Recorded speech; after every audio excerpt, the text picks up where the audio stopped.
근데요, 우선 중요한 게, 아이들 같은 경우에 있어서 이제 이론적으로 먼저 말씀을 드리고자 하는데, 그러면 이제 그렇게 많은 시간을 우리가 할애를 해야 된다면 우선 조기 영어 교육부터 말씀을 드리고자 하겠습니다. 조기 영어를 시켜야 됩니까? 무슨 뭐 어떤 엄마들은 애를 무슨 영어 태교도 막 시키고, 그리고 애가 그냥 걸음마를 떼자마자 뭐 한돌 지나자마자부터 무슨 뭐 강남 일부 지역에서는 애들 막 영어 유치원도 보내고 막 한다고 하던데, 자, 근데 제가 분명히 말씀드리는데, 그렇게 영어 조기 교육에 대해서 주장을 하시는 분들이 내세우는 게, 이제 어떤 학자가 어떤 얘기를 했냐면, 결정적 시기 가설이라는 것을 이야기를 했습니다.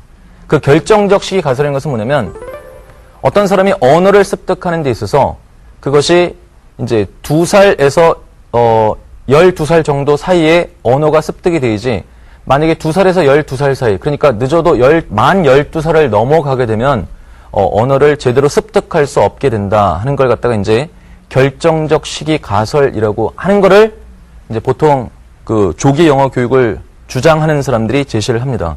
그러나 거기서 한 가지 빠진 게 있는데, 그 결정적 시기 가설이라는 거는요, 즉 2살에서 12살 사이에 언어를 습득해야 제대로 할 수 있다는 가설은 모국어에 대한 겁니다. 네, 모국어에 대한 겁니다. 그리고 또 이제 또 어떤 한 학자는 그 노암 촘스키라고 하는 분이 이제 LAD라고 해서 이게 이 Language Acquisition Device에서 언어 습득 장치라고 하는 건데, 이게 이제 한 5살에서 6살 때 절정에 달하다가 이제 사춘기에 접어들 무렵 한 13세 정도가 되면 쇠퇴하기 시작한다, 또 이런 얘기도 했고요. 자, 그래서 이 두 의견을 두 사람의 견해가 이제 보통 맞다고들 받아들이고 있는데, 이걸 조합을 해볼 때 영어 학습을 시작하기에 가장 적정한 연령은 그냥 우리나라의 취학 연령 정도가 사실상은 가장 적절합니다. 네, 정말 그렇습니다. 사실상 언어 습득을 하는 데 있어서 사실 뭘 원하십니까? 그러니까 미국인을 만들고 싶습니까? 아니면 영어도 잘하는 대한민국인을 만들고 싶습니까? 어떤 게 소망이십니까? 예, 후자시죠. 예. 우리 얼굴만 한국인이고 혈통만 한국인인데 나머지 언어뿐만 아니라 모든 사고의 체계까지 어른 봐도 위아래도 없고 그런, 예, 아무리 글로벌 시대도 좋지만 우리도 우리만의 어떤 가치라는 게 있는 거 아닙니까? 네. 예, 그런 대한미국인 만들고 싶지 않으시죠? 네. 그냥 영어를 잘하는 국제적 경쟁력을 갖추고 있는 대한민국 국민의 한 사람으로 만들고 싶으시죠? 네. 예, 그렇다고 한다면 우리말부터 잘해야 됩니다.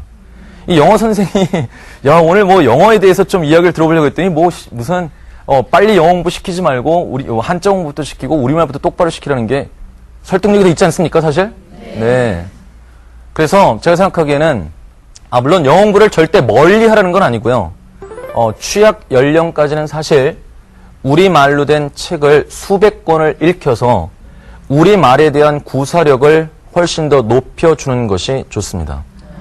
저는 확신합니다. 그리고 제가 이론적인 배경을 말씀을 드리는데, 미국 사람은 아니고 이제 캐나다의 토론토 대학교에 재직 중인 이제 커민스라는 교수가 있습니다. 그러니까 이중 언어 구사에 대해서는 세계적으로 인정받는 학자인데, 그 커민스 교수가 이른바 빙산 이론이라는 것을 제시를 했습니다. 그러니까 이 빙산 이론은 뭐냐? 이 수면에 보면 모국어에 대한 빙산과 그리고 외국어에 대한 빙산이 이렇게 떠 있는데, 독립적으로 떠 있는데, 사실 저 수면 아래에 보면 그 기저에는 공통적인 그러한 언어 능력, 이것이 밑에 수면 아래에 잠재 있다. 즉 무슨 말이냐?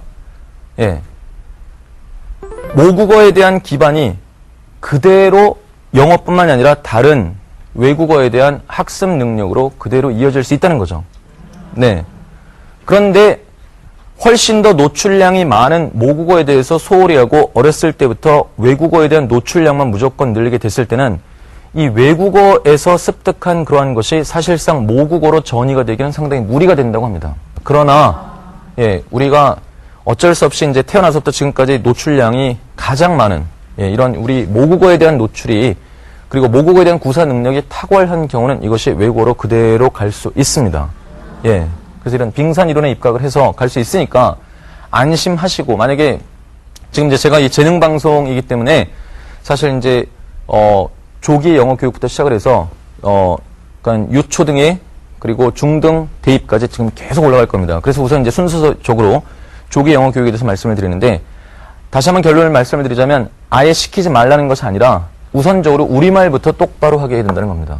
사실 우리가 영어를 하는데 한번 우리가 생각해보죠. 그냥 입만 나불나불나불거리고 그 이른바 버터 발음을 한다고 해서 그게 영어 잘하는 게 아니죠. 한번 우리 생각해보시죠. 사람이 그 사람에 대해서 우리가 평가를 할 수 있는 건 물론 이제 겉으로 드러나는 외모로 심리학자들은 55%를 평가한다고 하는데, 그 다음에 나머지에 대해서 우리는 어떻게 평가합니까? 그 사람 말하는 거 보고 평가하지 않습니까? 그래서 저 사람 생긴 건 멀쩡한데 어떻게 입만 열면 물씬 돌 냄새가 풍겨. 예? 도대체 머릿속에 든 게 있는 거야 없는 거야? 뭐 우리 이렇게 평가하지 않습니까? 예.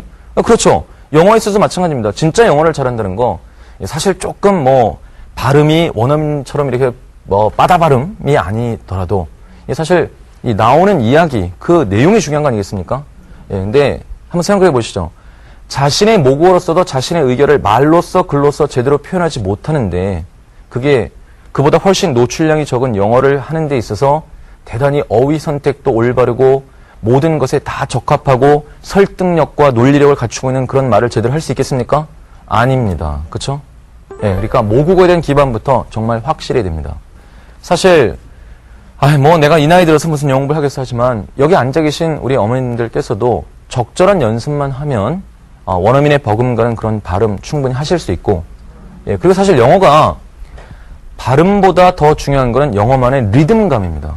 예, 영어만의 그런 리듬감, 좀 이따 제가 들려드리도록 하겠지만, 예, 그런 리듬감 같은 건 이제 잘 익힐 수 있게 이제 해야 되는데, 사실 별로 걱정하지 마시고 애한테 이제 다시 돌아와서 우리가 조기 영어 교육에서 너무 빨리 시작하는 거 별로 안 좋으니까요.